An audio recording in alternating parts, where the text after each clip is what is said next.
Hello, everyone, and welcome to Kama Speaks. And today, Kama Speaks with Joyce Mpezeni. She is an author, and she has a new book that's going to be released coming here soon at the end of the month in October. She has an upcoming website that'll be going live soon as well. I want to welcome to my show, Joyce. Thank you so much for being on. Thank you so much for having me. Thank you very much. I appreciate the opportunity to be part of your show. Well, for me, anytime I see someone or hear someone that's going after their passions, their goals, and their dreams, I feel like I have to talk to them because it's something that I want to do, and if I have the opportunity to interview you, then it's a blessing for me. So thank you. All right, why don't you first tell the audience a little bit about yourself?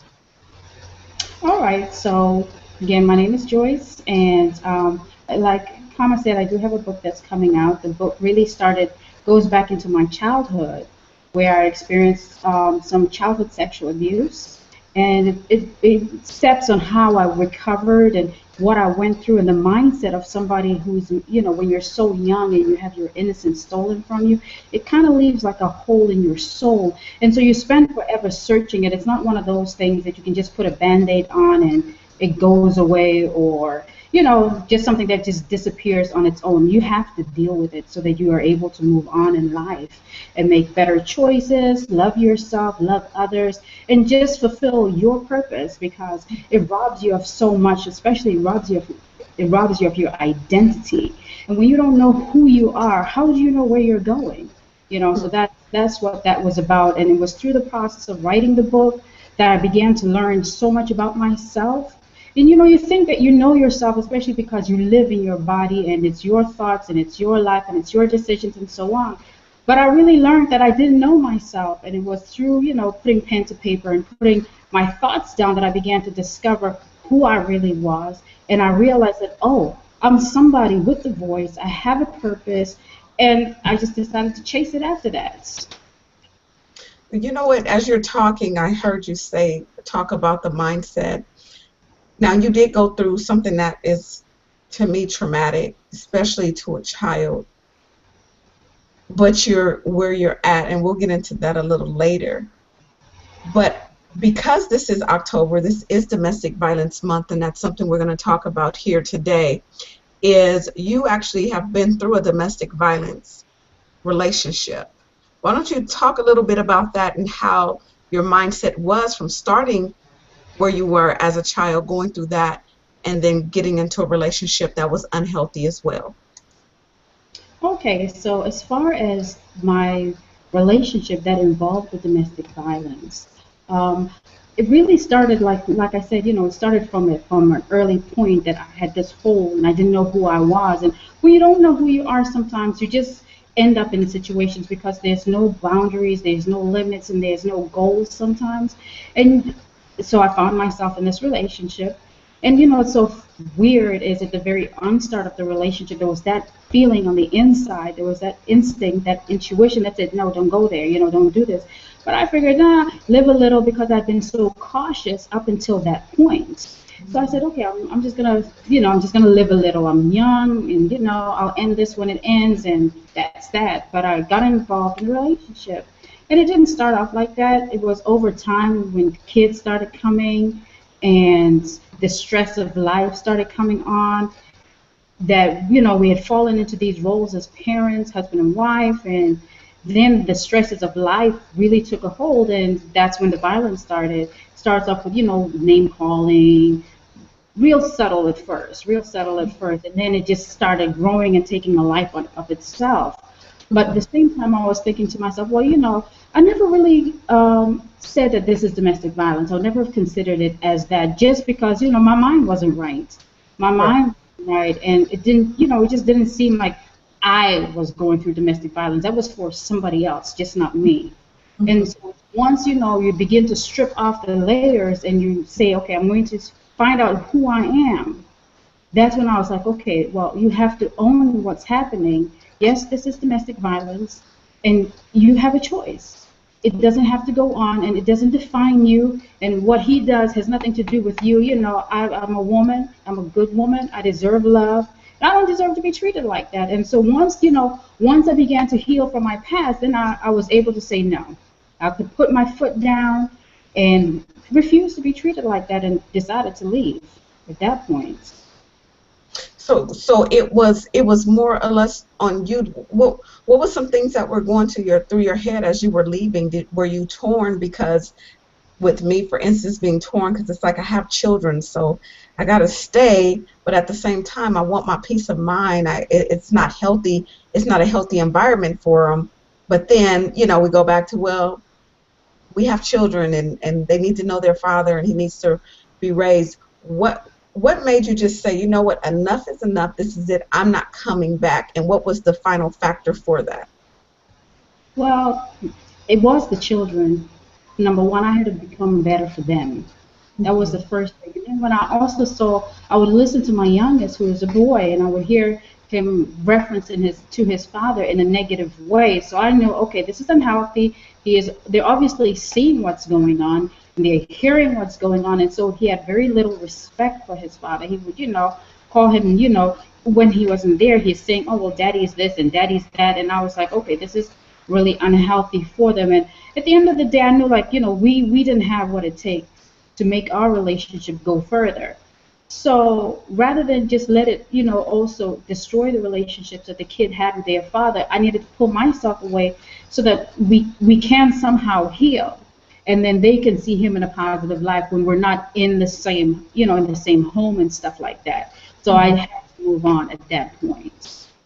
Well, I will say, congratulations for moving on. I mean, there's so many women out there and men that are still afraid to move on because they feel like that's all they have, and their children has to know their dad there, or the dad has to be in the house. As a matter of fact, I met a lady.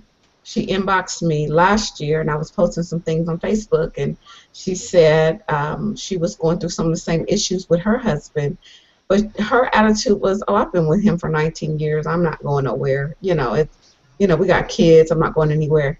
And all I could think is 19 years of going through this, and you just settle. It saddens me because I wish I could help her come out. So I will say congratulations for getting out. And because of that, because of your childhood, what happened there with the sexual abuse, and because of domestic violence, now you have written a book. How did that start with you writing a book? Well, I had to face the truth. I had to face myself. I had to, then I said, okay, if I'm going to do this, then I have to do it properly, because there's some things that you hide from people. You mask yourself just so that you can blend in, and that they're not able to pull these things out that you don't want the world to know. And so I had to make peace with myself that, okay, if I'm going to do this, then I have to do it right and be honest about what my past is, and who I am and where I am. And then I decided, then once I got real comfortable at that point, then I said, okay, then I began to, I also did the research to find out who else is going through these things. And when I started talking, when I would open up my mouth to say, well, this is what happened to me, and I'm in a room with like 10 people, there's 3 other women saying the same thing. And they're like, well, how did you get to a point where you can heal? Because the little girl that's inside of me is inconsolable. And once, that conversation started going, then you hear, well, my husband hits me now, so it just opened up a can of worms. And then Mhm. even when I felt, because even in the process of writing the book, I was like, well, this right here is a little personal. I'm going to leave this out, or you know what, I'm bearing myself to the world. I don't think that's a good idea. What are they going to think about me? So even when I had those doubts, somebody would always come back somehow and say, you know what you're doing is really giving me the courage to face my past and seek my healing. And, so once you get that positive reinforcement and you know that what you're doing is helping somebody else, then it gave me the drive to carry on doing it. So you mentioned being honest with yourself. That's probably one of the hardest things for us to do, is to be honest. How easy was that, and how long did it take for you to be honest, to even just open up to people about your situation? It took forever. It was 31 years before I really spoke about what happened. Wow. You have to peel back all those layers and unmask all that shame and all that pain. It's a lot of work. And some, Wow. what holds some people back sometimes, even in domestic violence, is that you don't know how anybody is going to perceive you, and sometimes you feel like this is happening to just me. And Yes. because you have that element of being isolated, Mhm. and you've withdrawn and you've diminished your own capacity, it's very hard to break out and say, you know what, I'm moving forward. Oh yes. Oh Very hard. yeah. You know what? Actually, this morning I do a show every morning, and today it just so happened my topic was "You are not alone," because that's some of the things that goes through our head. We feel like we're the only ones, not realizing how many thousands and thousands of people this is happening to, and it's so scary because I was reading statistics that um, there's 5,000 murders a year that happen due to domestic violence. That's such a huge it's a huge number. So for people to know that they're not alone, that alone is helpful to people such as me. That's why it's so easy for me to talk now because I just thought it was just me. And it's embarrassing. Did you find it embarrassing as well? Of course, I found it so embarrassing. Like, who wants to admit, because to a certain degree, you feel like a failure. Like, I failed in my marriage somehow, I failed in this relationship. So, who Yes. wants to admit to that? I mean, when you're really honest with it, like, no, we all want to portray, like, okay, I've got it together and, everything is good in life. But that's not, that's not how it is. You mentioned that it's 5,000 women a year. 1 in 3 women every 9 seconds faces domestic violence. Yes. When you think about it, like by the time we finish talking here, how many women have been subjected to some kind of domestic violence? It's just out of this world. It's out of Yes. Yeah, it hurts me because I was one of those three. And when I think about it, I told my daughter, I said, if I had to go through that just so you didn't, then so be it. Because I couldn't imagine my daughter. She's very strong right now, but I just pray she keeps it that way. And that's why I had to pull away because I didn't want her thinking that that's okay and that's normal. But that's just amazing. You're right. That people, you can be free. You can be free.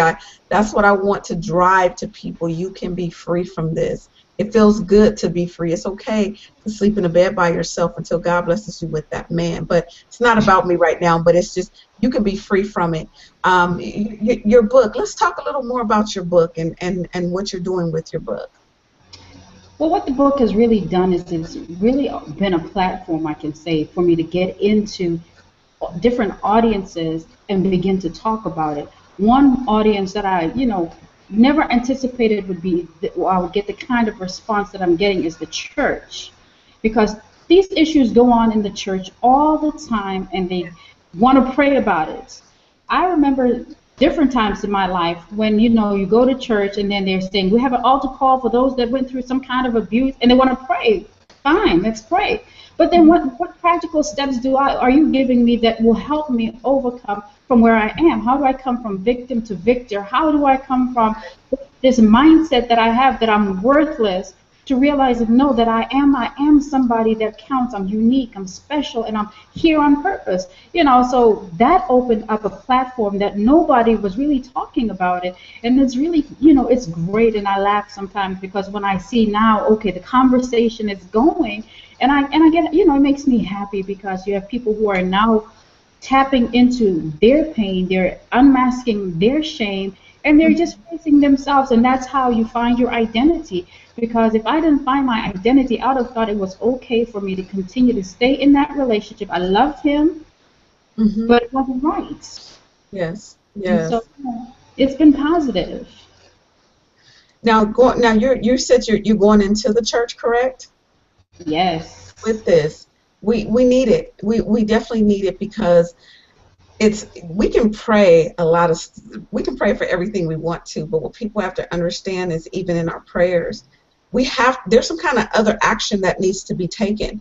When I tell people I'll pray for them, I tell them I can pray for you all I want to, but if you don't believe, what is that going to do? So we need to seek counseling. Have you had to go through any counseling since you've been through your relationship, been through that? And if not, what have you done to make sure that you've been able to cleanse your mind and your heart and your emotions from that damage? As far as what I did for my healing is I did go for counseling, but and I know that there are different channels that are open to different people, and you have to find what works for you. I did go for counseling, and maybe I didn't have the right counselor. I don't think, but they were. I found them to be very standoffish and very, they were so academic about everything, and everything was just big words, and it just didn't feel right. It didn't feel right for me. And it took me a while. It was actually my pastor who came to me and said, something's going on with you, and I want to know what's going on. And he made it his business. He's like, we don't have to talk right now. This was a Sunday after church. He said, but tomorrow morning, I'm coming to pick you up for breakfast, and we're going to talk. And that's what happened. We talked, and, I was able to just let out everything. And, then the counsel became with my pastor, and that's what it's been. And yes, I prayed. Yes, I believed that God could change my situation. Yes, I believed that He could restore me. But it's one thing for me to, be strong in 1 minute and say, yes, I believe, yes, yes, yes. But then when I go home and there's nobody else, how do you stand in that belief? And so I had to find that strength. I had to find that will. I had to find something more for me to be able to stand, that I would go back to in my moments of weakness and say, hey, but this is who you are. And that's what got the process going, and it helped me stay on track. Wow. So you still got counsel, whether it was the therapist or it was your pastor. I tell people, I know pastors are here, but everybody can't counsel you in certain situations, but you're blessed enough to have that, because some people don't even know how to go about it. They can't know absolutely everything, but you were blessed to have your minister, your pastor, be able to do that. And it's okay, just long as you seek help and it's working, because everybody is not a good fit for everybody. So that's a wonderful thing. We have to. I denied counsel for so long because being in the church, I just said, shoot, it's wrong. Why would I do that? I'll just go to the Lord. I'll go talk to my pastor. But I had to seek counsel, and I call it my detox. I'm detoxing of my mental, my emotional. I have a great therapist. She's wonderful. And she's helping me take my mind to another level. And it took me, I just started going, to be honest with you, about 4 weeks ago, either right in September, beginning of October. But I see a difference. And now your mind is clear, and you can go on and do what you need to do. Now, what are some other things you're doing? You have your book. So what are some other steps? Are you speaking? Are you mentoring? What other things are you doing in order to keep what you're going alive? Well, I have been speaking. Different platforms have just been opening up for me, which I'm so grateful for those opportunities to go out there and to meet people and engage with the audience. But also, what I did is I founded a nonprofit, and it's called Pink Girl Inc. And so Pink Girl Inc. is really a place where we take a look at where I have girls and women that have been through something, some kind of abuse or whatever it's been, where you just feel like you're left out, you're lost, and you don't know who you are. And we come in there, I have counselors that I do, have on board working with us, as well as, ministers and stuff like that, just so that we can offer some type of counseling, we can offer some type of plan for healing for you. There's mentoring is offered, as well as, empowering the women, or even the young ladies, empowering them to think beyond where they are. You're never defined by where you began. That does not have to define you. What you went through doesn't define you. So what we also do is take a look at the ladies and, what are your aspirations as far as in education, so that you can change your tax bracket, so that you can spend for yourself, so that you can show your children that they can do something. Because what the real goal is to inspire 100 women and girls, to inspire another 100 women, another 100 women and girls, so that they can tap into their true potential, live out of their authentic identity. And that's what that is. Every Tuesday night at 9 p.m. Central Time, we have a support group. It's an abuse anonymous support group. People call in and we talk about, whatever you want to talk about. Whatever you want to talk about. It's only a month old. Okay. But it's an open forum. You don't have to identify who you are, just what you're going through, and then there's somebody else who can chip in and say, hey, well, I went through that, and this is how I got better, or guys, I feel really low today, and I just don't know how I'm going to make it through. Some people don't want to see a counselor. Some people are not ready to identify themselves and say, well, listen, I'm going through this and I need help. Some people don't know how to help or ask for help. And some people just don't want to leave their house for things like this. And so Yeah. this gives them an opportunity to just from the privacy of your home, phone, we don't know who you are, we don't see your face, and so it's confidential, and so that gives some people the assurance that it's okay, and then we get the discussion going that way. And it's been amazing, it's been wonderful. I've met some awesome ladies like that. I've heard some stories that break your heart, but then you also see them get stronger, and that's what this is all about. It's empowering other women. Wow, I'm loving, definitely loving what you're doing, and you're making a testimony of yourself, and that's even more great because a lot of people are still afraid to speak out, as I've been in the past, just because of fear of what other people may think. I've had somebody comment to me and say, well, I mean, you stayed, so why did you stay? Like, don't you think it's your fault?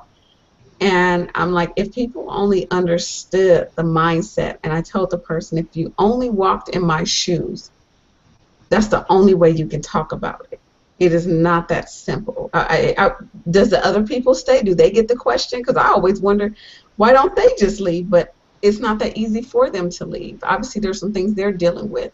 And my point to people as well is always, even if you're the abused, you can get help too. There's people out there you can change. God can change you. I'm a firm believer of that. There are some change, reform people out there, and you can definitely be one of them. Now, I'm sorry, I'm taking over. I don't mean to talk so much, but this topic is so near and dear to me as well, and we are survivors. And I want you to reach out. I'm gonna give you a few minutes to just kind of talk to the audience from your heart of how you feel as far as reaching out to women and what they can do to get in contact with you. But leave them with a little something to encourage them and help them out. Thank you for that opportunity. And what I would say to somebody who is going through, and I know what it feels like, you feel lost, alone, confused, sometimes rejected, and you feel like, you're worthless or even hopeless. Some people that, you meet along the way will express that I'm suicidal because of what I've been going through, because I just feel like there's no way out, but there is always a way out. Yes, it's very hard because you have set yourself up to be with this person and you've given the best that you know how to, but something somewhere along the way is wrong with them, that they don't know how to express themselves any other way than to be violent. That is not a reflection on you.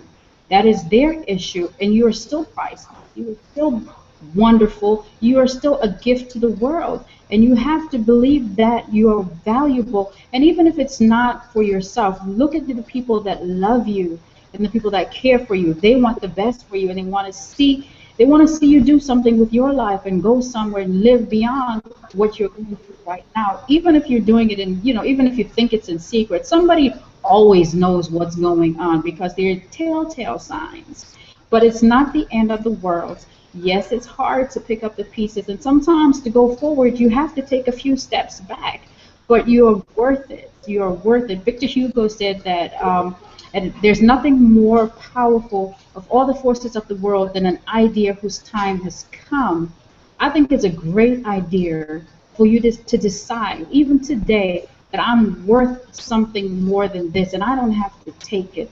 There are safe houses that can help you. There's the domestic violence hotline you can reach out to, and even if you're not ready to take those steps, you can reach out to Pink Girl Inc. You Our information is all on Facebook, so it's just Pink Girl Inc. And then join our support group and hear other people's stories and build your courage like that, even if you're taking baby steps. But begin to plan, begin to dream, because you have a right to dream.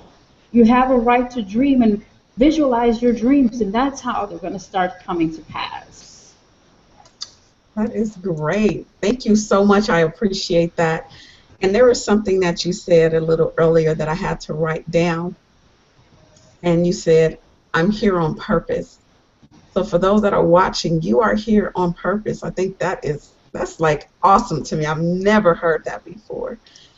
but you are here on purpose. And if you just understand why God has put you on this earth, we all have our duties. I mean, everybody, even everything from the dog to the piece of paper to the trees to the stars in the sky, there's a purpose for absolutely everything. So there's a purpose for you. Whatever it is that you're going through, especially if it's domestic violence, if it's something you're dealing with at home, mentally, whatever, seek help, because help is out there. It's just waiting on you. Even the Bible tells us we need to seek wise counsel. So we need to go out and we need to seek and make it and go to those things that God has made available for us. Yes, we can pray it and we can pray through it, but there's things that you have to do. There's actions that have to be taken. Faith without works is dead. So you can have all the faith in the world, but if you don't do those works, it means absolutely nothing. So thank you so much for watching. Joyce, thank you so much for being on my show. I really appreciate that. And I hear your passion and see your passion as you're talking. And I just pray much success to you and what you're doing. And make sure you guys follow her on her social medias and keep up with her. And follow her information below, so that way, you know, if you have any questions, you can definitely reach out. And you are available for hire, correct? If for speaking? Yes, I am. Okay. Thank you. What areas do you cover? Transformational. That's my areas. Okay. All right. Well, and you're in what city or what state? I'm in Dallas, Texas. Dallas, Texas. Okay. So for those that are watching, you have a resource. Make sure you take advantage of the resource. Check out her website, check out her book, and take advantage. And if it's not you, it could be somebody else. So make sure you use her as a resource, and if she can come out and speak, please give her that opportunity. You've seen her here. She's real, she's genuine, she's been through it. Give her a chance. And for those that want more information from Kama, you can go to kamaspeaks.com. You can also email me at booking@kamaspeaks.com if you're looking for someone here in California to speak. I do speak as well. And if you're looking to be booked on the show, or you know someone that might be great for the show, please send them my way. All right. Thank you so much for watching.